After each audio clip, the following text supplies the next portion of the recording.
top story tonight, and it once again concerns the Ram Mandir donation theft case that has, of course, attracted headlines over the last fortnight. Today, the Rashtriya Swayam Sevak Sangh, the RSS, the parent body of the BJP and the Sangh Parivar, broke its silence, calling for strict punishment for all those found guilty, even as it questioned those attacking the Sangh Parivar as anti-Hindu and anti-national conspirators. The Congress, though, is not holding back, demanding an independent probe, not just an SIT investigation.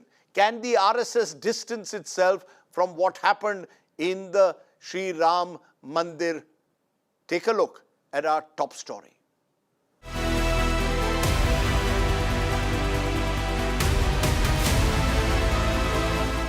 The RSS has broken its silence on the Ayodhya Ram Mandir donation theft scandal.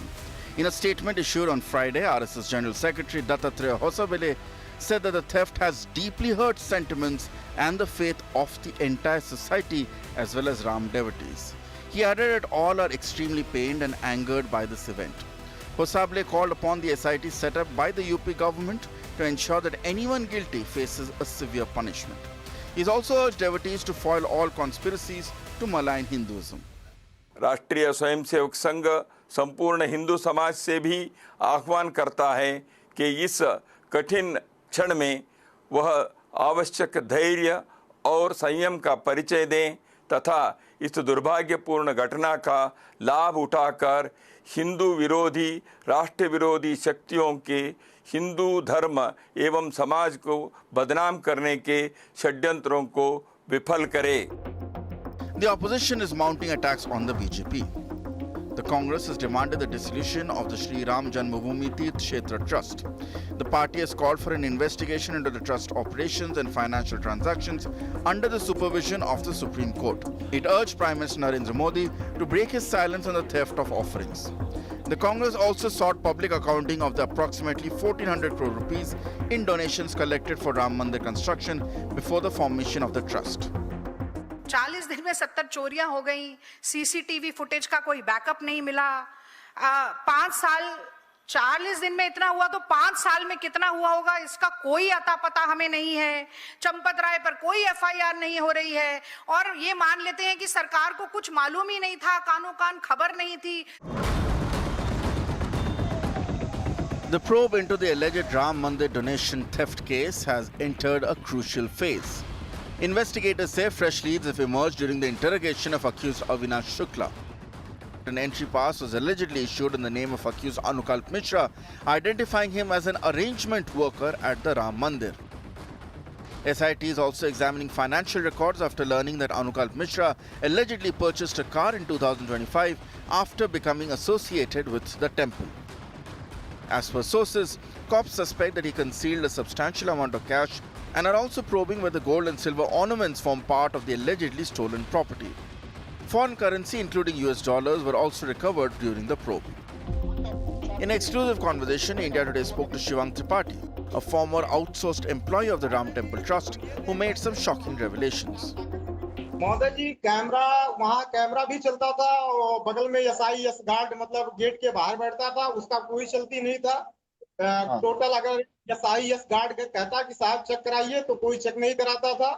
वहाँ के धुरंधर भी धुरंधर थे. उन्होंने सीधे तौर पर वहाँ पे गुंडई की है. केवल वहाँ पे जो शोषित किया गया, जो जैसे कर्मचारी SIS हो गया, PBG हो गया, PSPS सिक्योरिटी हो गया, इन लोगों को शोषित किया गया, शोषण किया गया वहाँ पे. The probe only intensifies further. The SIT claims that the illegal VIP darshan network was operated by Tinu Yadav and his associates, which charged at least 20,000 to 25,000 for every VIP darshan. Devotee details were allegedly sourced through hotels and homestays, while fake and misused identity documents were allegedly used to generate passes. Vehicles were even allegedly allowed into the inner premises, thanks to alleged influence over the duty rosters of some police personnel.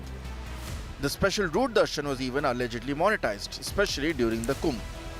Other temple employees and outsiders too formed part of the network. Attention is now focused on the trust meeting scheduled for the 6th of July. According to sources, show cause notices are likely to be issued to Joint Secretary Champat Rai and Trustee Anil Mishra. With Samarth and Santosh in Ayodhya, Bureau Report, India Today. Okay, let's raise the big questions then as the RSS breaks its silence on the Ram Mandir theft. Does questioning the Mandir theft make you anti-Hindu or anti-national as the RSS seems to suggest? Has the RSS been pushed on the back foot by this entire controversy? Can the RSS distance itself from the Ram Mandir theft? What is the conspiracy the RSS is alluding to?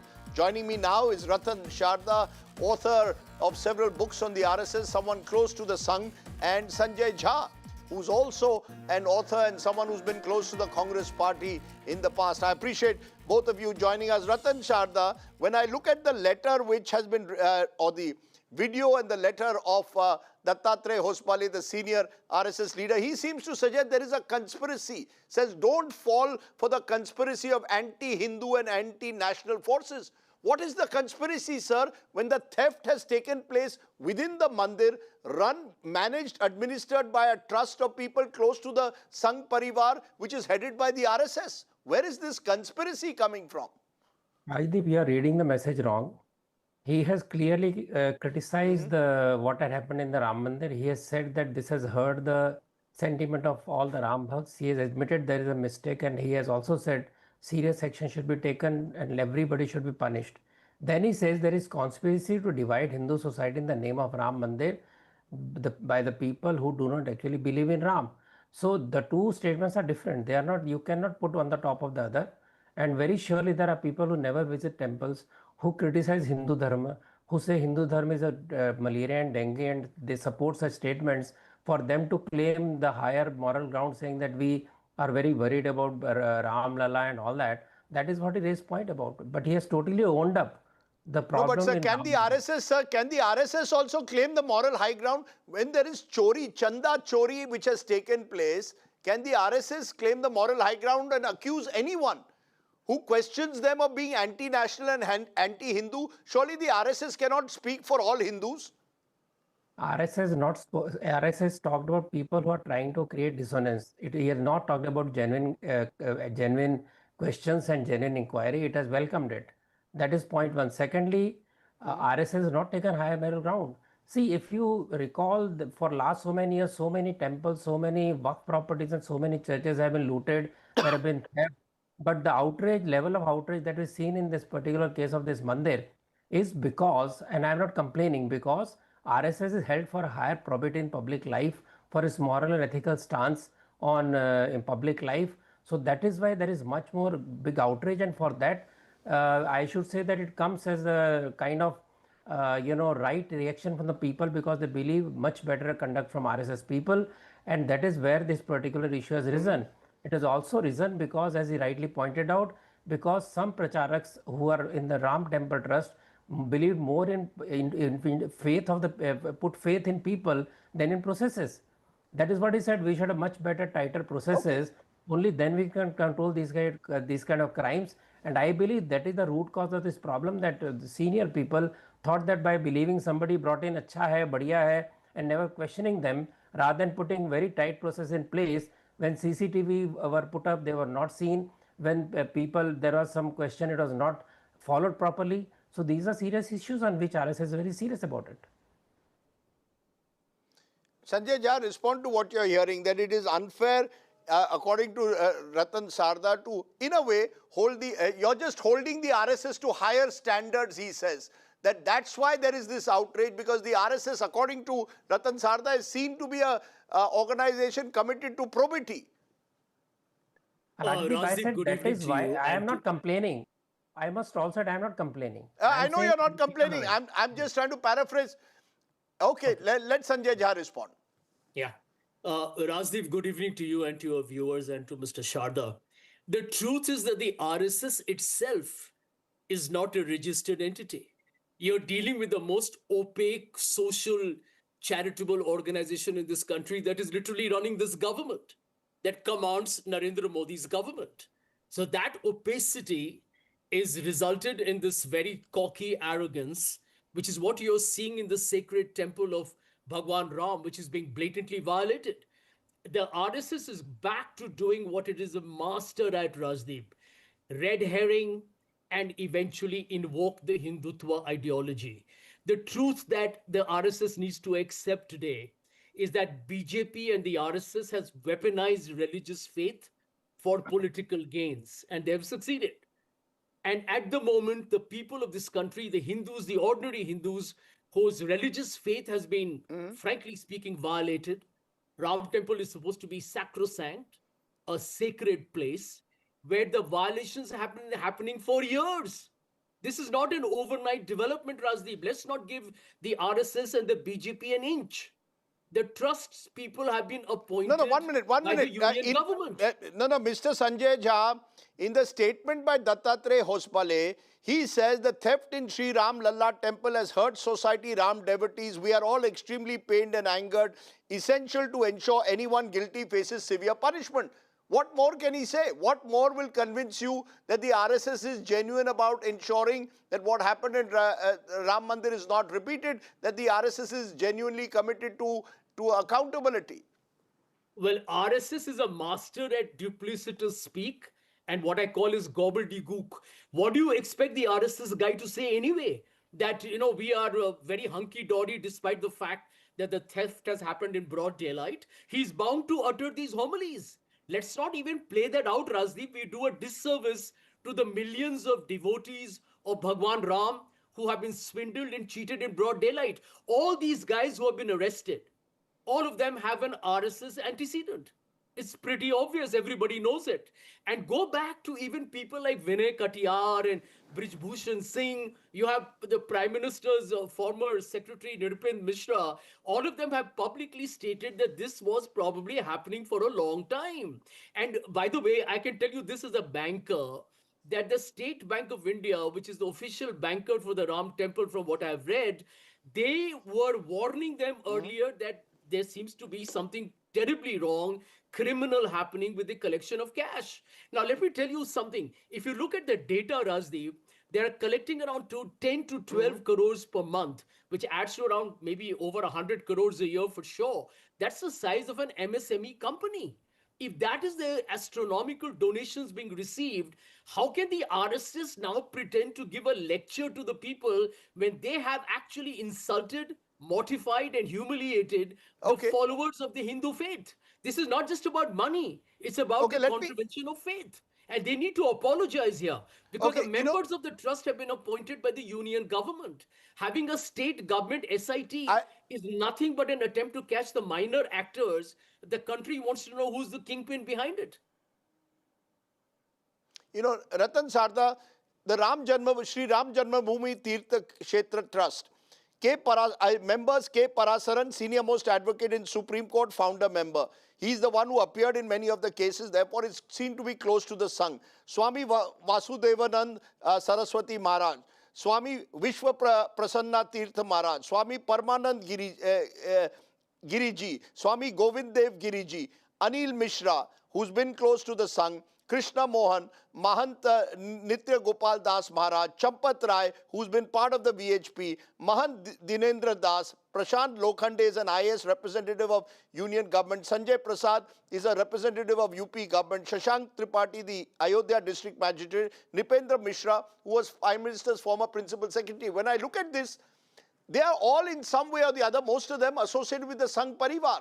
So how can the Sangh Parivar suddenly turn around and say, oh, we are distant from what has happened? They were these are all appointees made by the central government, which, as Sanjay Jha points out, is in a way headed by a pracharak who was once in the RSS. Rajdeep, I made or is still in the RSS.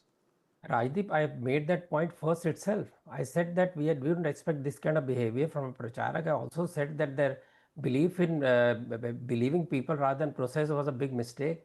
Also, RSC, when somebody in your family makes some mistake, we disown the person, right?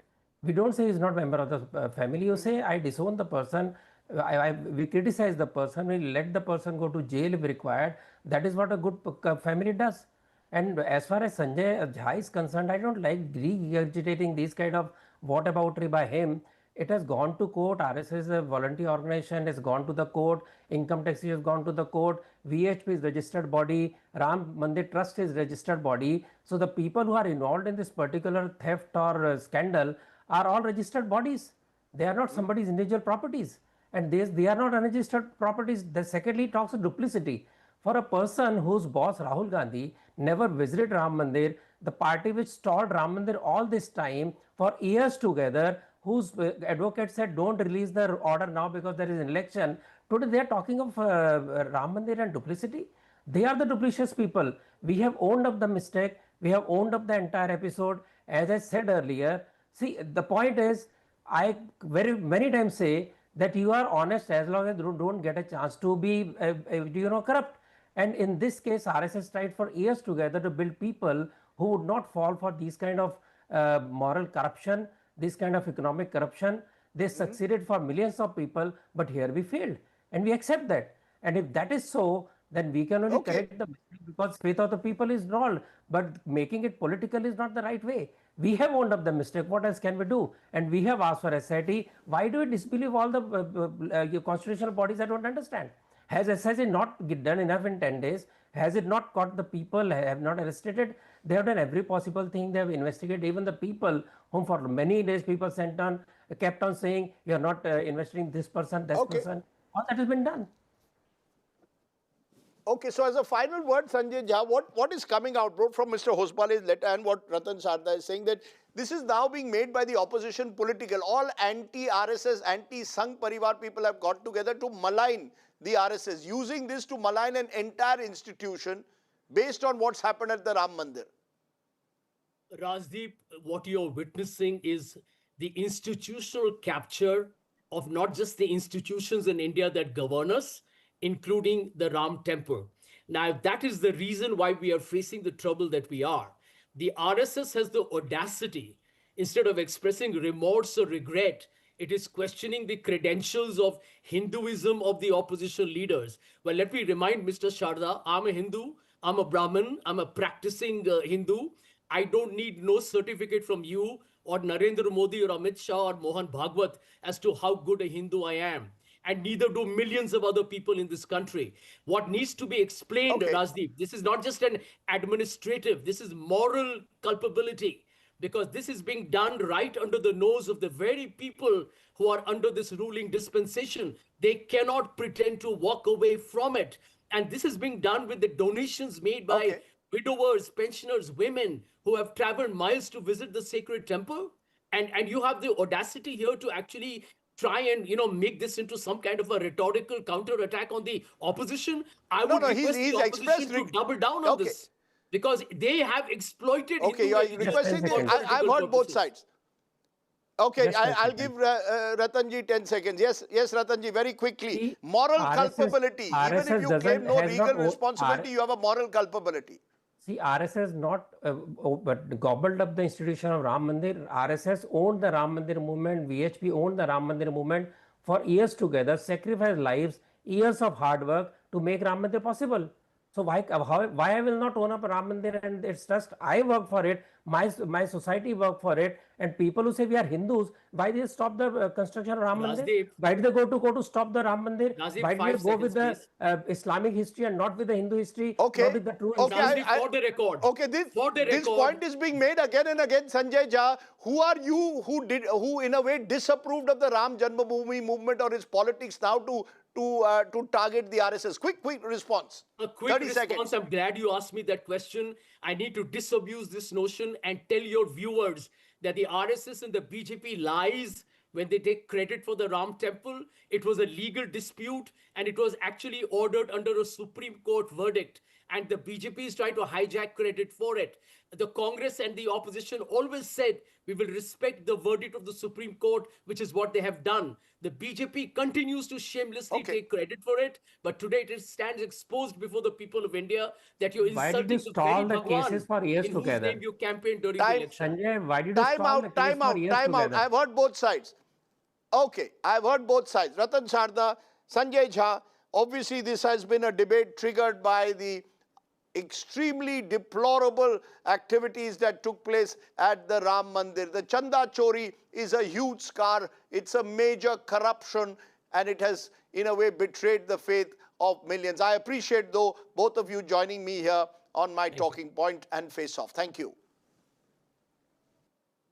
Okay, let's turn from the Ram Mandir controversy to the other big talking point tonight, because the India Bloc, representing 23 political parties, has now taken its battle over the electoral process and the Election Commission to the Supreme Court. The parties have formally written to the Chief Justice of India over the special intensive revision, accusing the Election Commission of partisanship, bias, and even manipulating elections, and calling for a return to paper ballots. Take a look at just how the opposition versus Election Commission battle is now rapidly reaching the point of no return. Just a month after the India Bloc met in Delhi and decided to raise the SIR issue with the Chief Justice of India, the opposition has made its move. With key assembly polls approaching, the alliance has written to Chief Justice of India Surya Kant, alleging India's electoral process is in danger. The letter alleges that democratic and electoral processes are under threat, accuses the Election Commission of acting in a biased manner, claims the ruling party is able to influence the electoral process, and says the SIR exercise has led to deletion of eligible voters, especially from minority communities. It has demanded that the SIR exercise be suspended and has also sought the return of ballot paper elections. The letter goes beyond SIR. It alleges agencies like the CBI and ED are being used against opposition leaders, seeks institutional reforms to protect electoral integrity, and urges the Supreme Court to intervene to ensure free and fair elections. 23 opposition parties led by the Congress have signed the letter. खड़गे जी ने जो पत्र लिखा, और उसके साथ साथ और भी जितने क्षेत्रीय दल हैं उनके भी सर्वश्रेष्ठ नेताओं को या प्रतिनिधियों को पत्र लिखने चाहिए, दबाव बनाना चाहिए, क्योंकि SIR को केवल वोट चोरी का माध्यम बना दिया जाए, ये तो विपक्ष बिल्कुल बर्दाश्त नहीं करेगा. The politics of the letter is as significant as its contents. Among the signatories are the DMK and the Aam Aadmi Party, two parties that have kept their distance from recent India Bloc meetings. Despite differences, the opposition appears united on one issue: its attack on the Election Commission and the electoral process. The BJP has dismissed the opposition's charges. जनमानस की भावनाओं का निरंतर अपमान, अवहेलना करके निरंतर असफलता पाने वाले चंद राजनीतिक दलों ने भारत के मुख्य न्यायाधीश को जो पत्र लिखा है और लोकतंत्र पर आघात करने का जो असफल प्रयास किया है, भारतीय जनता पार्टी उसकी कठोर शब्दों में निंदा करती है. With repeated demands for a return to ballot papers and now a direct appeal to the Chief Justice questioning the credibility of the electoral process, one question is bound to be asked: is the opposition slowly building the case to eventually boycott elections unless its demands are met? Bureau Report, India Today. Okay, let's raise the big questions now on our talking point. Is the opposition's zero trust in the Election Commission justified? Is a return to ballot paper the way forward? Can the Chief Justice of India now intervene in this battle between the opposition and the Election Commission? Or is the opposition paving the way for a potential future election boycott? Several serious questions to answer. Joining me now, Dr. S.Y. Qureshi, former Chief Election Commissioner of India, also joined by GVL Narasimha Rao, former MP and senior BJP leader, and by Adil Singh Boparai, Congress National Spokesperson. Appreciate all of you joining us on the show today. I want to come first to you, Dr. Qureshi, because when I look at the letter, it makes very, very serious charges made by the opposition, claiming virtually that the recently conducted elections in Delhi, Haryana, Maharashtra, Bengal were manipulated in some way or the other, and raised concerns over the special intensive revision and in general accusing the commission of being highly partisan. Do you share those concerns? Direct question. Do you believe that the opposition is justified in having a lack of faith in the election commission? It is unfortunate but true, and we have been seeing it for the last few years that the public trust in election commission has gone down, as clear from overwhelming media reports. So therefore, my answer is yes, which is sad, and because the same election commission used to have the highest trust rating in the country. Do it now. I believe there have been a few polls which have shown that the popularity and the trustworthiness has gone down, which is unfortunate. But you see, you're saying that the trustworthiness in the election commission has gone down. The election commission and the government of the day will say, look, when the opposition wins, as they won, let's say, in a Kerala, they have no problems with the election commission. All the cases they've cited is where they've lost. Are we saying, do you believe it's possible for the Election Commission of India to rig an election for the government of the day? Again, a direct question to you. Yeah, well, rigging can only be through manipulation of EVM, which I do not believe in. I've been defending the EVM to the hilt. And the other thing is there's a large-scale deletion. Certainly, raises suspicion even in my mind. Normally, the candidates win by a few thousand votes, and if 50,000 and 70,000 get deleted in one constituency, obviously it can alter the result. To that extent, public suspicion or concern is justified. You know, you're hearing GVL Narasimha Rao from Dr. Qureshi saying that the concern is justified. How do you respond, GVL Narasimha Rao, as someone who's tracked elections both as a pollster and now as a politician? Have we reached the point of no return with the Election Commission? Rajdeep, good evening to you, Dr. Qureshi and Adil. Good evening. I think the problem with the political parties is this selective outrage whenever their political fortunes are down. I think you need consistency in politics, and that is sorely missing. As you rightly pointed out, when the Congress wins Karnataka, when the Congress wins Telangana, when the Congress wins Kerala, these questions are never raised. They keep silent. They see it as a true reflection of the public opinion. But when the BJP wins, the real problem for the opposition is that their political capital has gone badly down.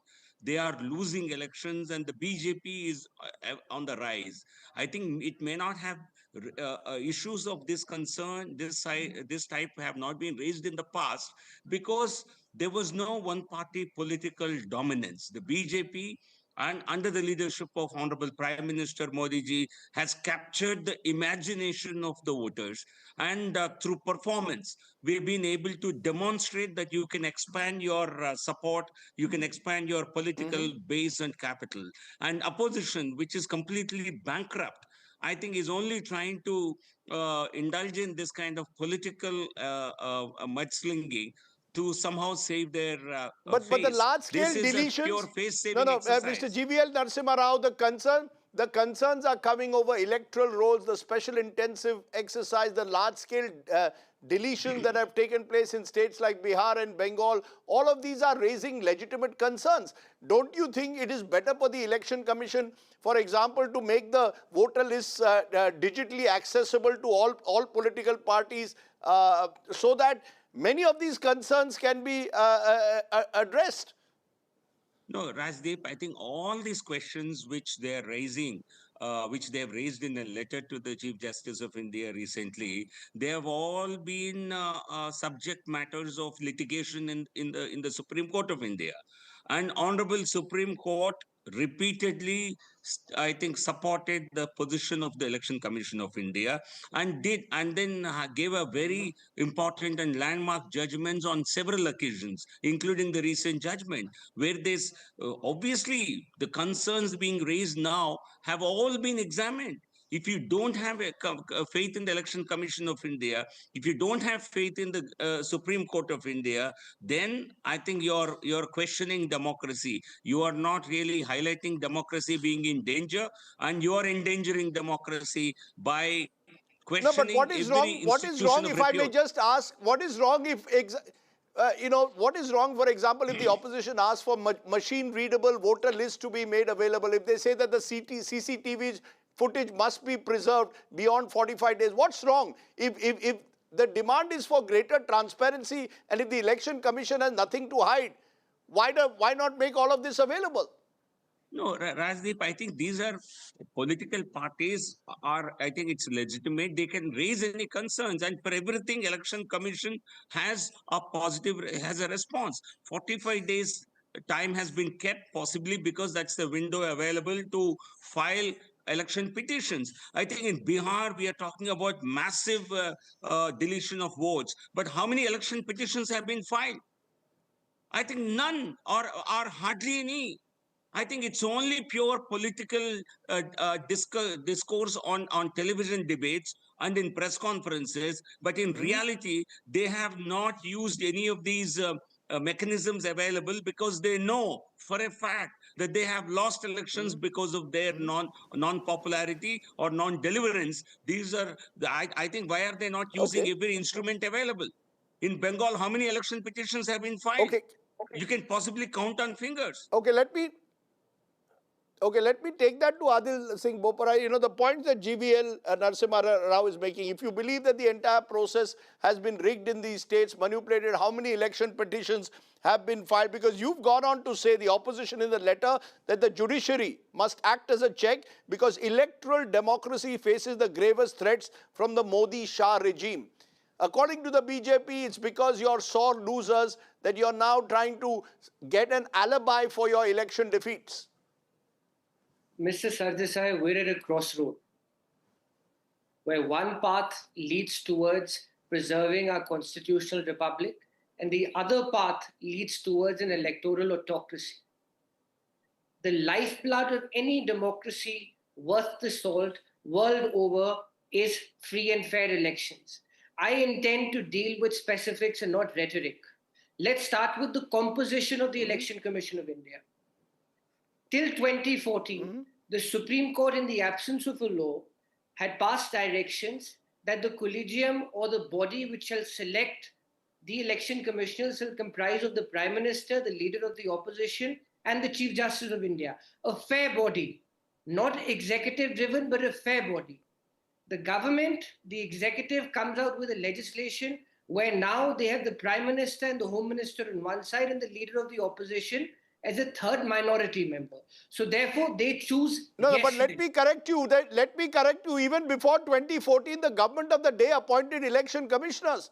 It wasn't as if there was a Chief Justice who was there on the panel deciding it. Let's be very clear, Adil Singh Boparai, because you've said since 2014, almost every appointment made by the government has been of persons closely associated with it, and Chief Election Commissioner Gyanesh Kumar's brazenly biased conduct coupled with unabashed support of the BJP is changing outcome of electoral processes. The BJP is saying, are you telling me before 2014 every election commissioner was totally neutral? Mr. Sardesai, the Supreme Court in Anup Barthwal's judgment made it categorically clear. This matter travelled right up to the Supreme Court. And in the absence or till such time that the Parliament framed a law, it was very clear that the Chief Justice of India or a nominee should be the third member. So therefore, what was the intention, or should I say the ulterior motive of the government to replace the Chief Justice of India, an independent person, with the Home Minister? Please, Mr. Rao, let me. Point number one. Point number two, which is extremely distressing. You have the SIR, which are being initiated, an unusual process which is being initiated on the eve of elections. The ostensible pretext is that you have alleged infiltration of Bangladeshi migrants into our electoral rolls. Can the Election Commission of India and the Government of India clarify how many such Bangladeshi migrants were found? Or is this merely a bogey? Is this merely a bogey to manipulate the electoral list? Number two. Number three, in the case of Bengal, where you have 27 lakh deletions. Now, let me reiterate an anecdotal fact. One such tribunal, which adjudicated about 1,800 appeals, found that 96% of those persons were wrongly excluded. So the process is over. All those 96% persons could not cast their vote because of the so-called logical discrepancies of the Election Commission of India. Who is going to restore or give them their right to vote? Number four, Rajdeep. which is extremely important, the redressal Let him finish and I'll come to you. You cannot close the doors once the horses have bolted. This is the difficulty. The elections are over. By the time this entire redressal mechanism comes to fruition or culmination, the man's lost his right to vote. And finally, Mr. Sardesai. Yes, but the fact is, the fact is the Supreme Court heard, Mr. Adil Singh Boparai, I take your point, but the Supreme Court heard the petition on the SIR, heard those concerns, and the judgment delivered by Chief Justice Surya Kant and Justice Bagchi reaffirmed the SIR exercise legitimacy and in fact did not intervene and went on to say, in the case of Justice Bagchi, it's okay if you don't vote in a particular election. But let GVL respond. You've raised specific issues. He deserves the right to respond. Go ahead, GVL. No, I think he said I will not make rhetorical points, and then there was nothing but rhetoric in what he stated. Until 2040, as you said, the Constitution... he's made some specific points also. It's not all rhetoric. He's made some specific points also. The Congress cannot take a high moral ground as to how the process of election commissioner appointment needs to be completely independent of the government. You see, lawmaking is the domain of the parliament, and therefore there are occasions where Supreme Court has made certain, has tried to get into the transgress, I would say, into the parliamentary, let's say, processes. And therefore, it's the right of the parliament to make laws, to give effect to the spirit of the Constitution, and not necessarily, we don't want to sort of give lawmaking authority to the Supreme Court of India. They are the ultimate. The Supreme Court has the ultimate power to decide on the constitutionality of any law, but lawmaking is not the Supreme Court's domain. Point number one. Point number two, my question, he's a lawyer and he hasn't responded to my question. If you say the entire election, crores of people have been deleted, lakhs of people have been deleted in every constituency, as Dr. Qureshi says, why hasn't every candidate gone to court with a petition? Is it not their constitutional right to appeal? They have not gone because they know they have lost it badly. They will further suffer humiliation if they ventured into such kind of petitioning. And therefore, I think it's nothing but political posturing, and there is no truth to it. And SIR has not happened for the first time. The last SIR happened between 2002 and 4, and the parliamentary election that was conducted in 2004. We lost power. The NDA lost power to the UPA. Are you saying that SIR was conducted in 2002? With one correction, SIR was not conducted with such haste on the eve of elections, but I want Adil Singh Boparai to quickly respond to what GVL is reiterating. If you believe that the election process has been completely corroded, why haven't all your parties filed election petitions? I know in Bengal a few have been filed, but why have all of you not filed rather than send a letter to the Chief Justice? What can the Chief Justice do, Mr. Boparai? Mr. Sardesai, according to the BJP, brute might is always right. This can't be a template in a constitutional democracy. That is the reason why we have a judiciary which has to keep check on the government's excesses. No, file petitions. That is why we need an independent media which is able to seek accountability and speak truth to power. Now, responding to Mr. Rao's question, the candidates will exercise their legal rights in accordance with law. But let me tell you something. A first-year law student will tell you, by the time you have an election petition decided, the term of that assembly will be over. So it'll be operation successful, patient dead. But be that as it may, election petitions should be filed. But that is not a reason why one should not contest if you have a genuine case. Just a moment, Mr. Rao. One by one. Okay, look, I've heard. Okay, just a minute. I've heard both of you patiently. I just want to, for a moment, pivot to what is the other issue, because in the letter, Dr. Qureshi, there is a suggestion that the opposition would want the next elections under ballot paper. You've been a proponent of EVMs.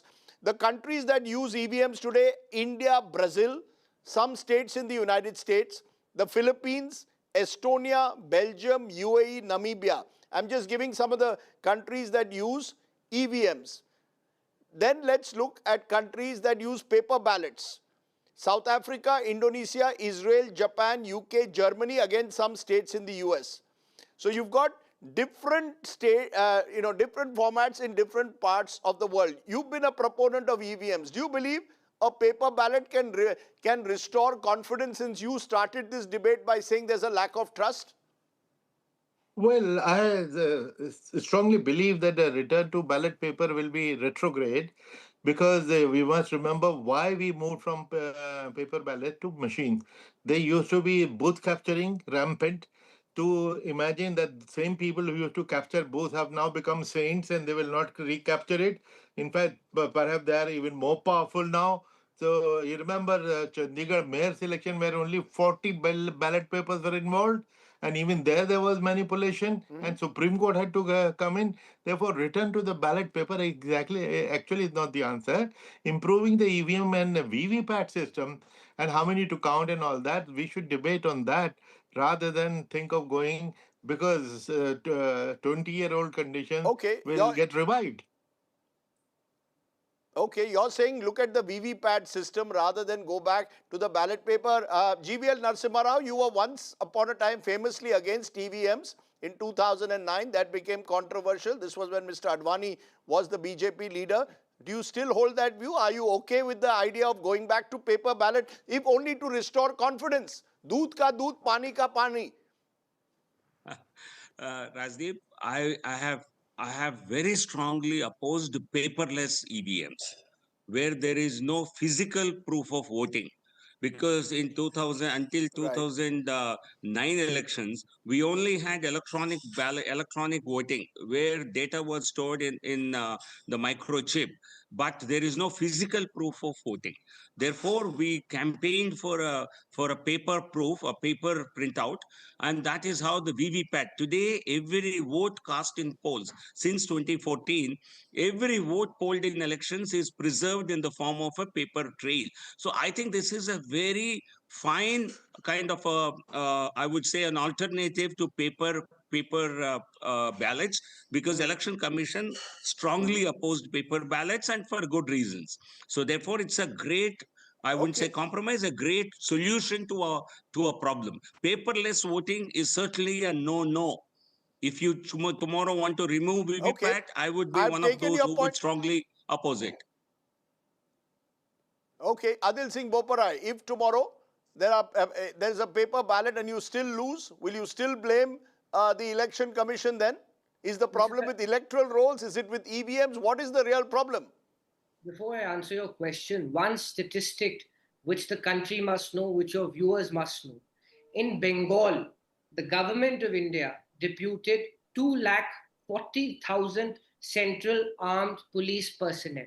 This is just for the Bengal elections. And as far as the entire country is concerned, during the 24 elections, you had 350,000 central armed police personnel. So just see the utilization and the deployment of the central forces, coupled with the fact that there was large-scale transfers of the state bureaucracy. Number two, what we have asked in our representation is that there is a need for a wider debate. As far as manipulation of the electoral rules are concerned, unfair, exclusionary, non-transparent deletions are concerned, I think that's a fait accompli. The country sees that very objectively.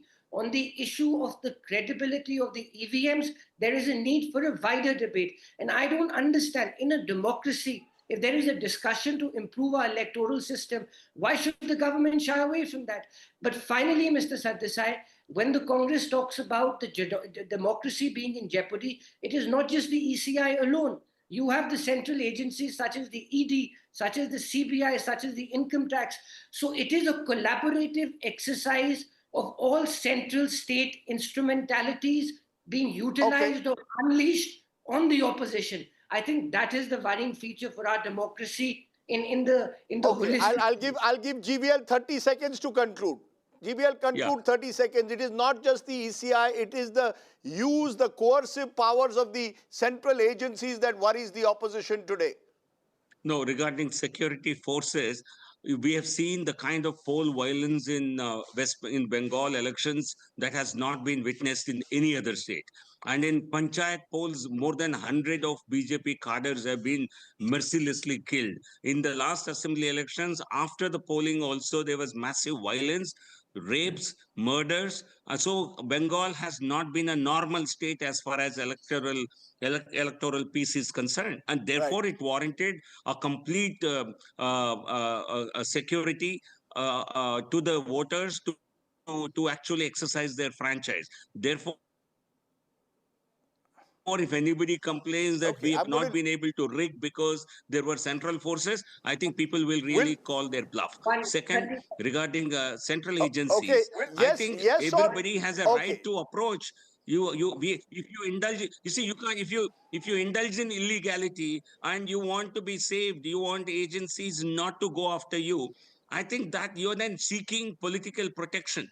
And this government will not offer any that's kind another of political debate over protection washing to machine. opponents That's another only debate for over indulging washing in machine, political- alleged washing machine politics. But I just have one quick, Adil Bopra, yes or no answer. Will you boycott the polls if your demand is not met? If all these demands in this letter are not met, will you boycott 2029? There's talk of that. Is the opposition wanting to go the Bangladesh way? Quick answer, yes or no? The objective is to strengthen democracy, but all options are on the table. But having said this, one final parting comment. Can the government of India or the Election Commission of India tell us how many Bangladeshi migrants were found on the electoral list? Because that was the rationale, that was the ostensible pretext. That's a fair question which that's the fair question which Mr. That was not the only... Fair question. No, fair question. How many Bangladeshi immigrants have been found? I think that was no, not the only purpose. We need a number, Mr. GVL Narasimha Rao. Election Commission has not given a number. Okay. No, but all such Dr. people Qureshi, have you been... raised your hand. Dr. Qureshi, 30 seconds to you at the end. Yeah, you know, whenever I hear the call for boycott, I'm pained, because that is the biggest mistake any political party will ever make. And you refer to Bangladesh. I was there in Dhaka those days, and to my surprise, everyone's surprise, Khalida Zia, who had boycotted the poll, was actually winning. So boycotting the poll is the biggest mistake, because elections will be held anyway, and there will be enough parties contesting. So it will not even send any political signal. Okay, I'm going to leave it there. Words of wisdom. I hope that these debates can take place. But I still hope that we can have holistic debates on these issues. These are critical issues for our democracy. Free and fair elections are the bedrock of electoral democracy. I appreciate my guests joining me and trying to take that debate forward. Thank you all so much for joining me on the show. Okay, just about enough time to leave you this Friday night with our image of the day, and it comes from Tehran, where world leaders have gathered for the funeral procession of Iran's late supreme leader, Ayatollah Ali Khamenei. His son Mujtaba is unlikely to attend the funeral over security concerns. India is represented by the MOS MEA, Pabitra Margarita, the Bihar Governor, Lieutenant General Atta Hasnain, Congress leader Salman Khurshid and PDP chief Mehbooba Mufti are also in Tehran, and they took part in the funeral prayers of the late supreme leader of Iran. With those images before you, I leave you on the show tonight. Thanks for watching. You stay well, stay safe. Good night, Shubh Ratri, Jai Hind, Namaskar.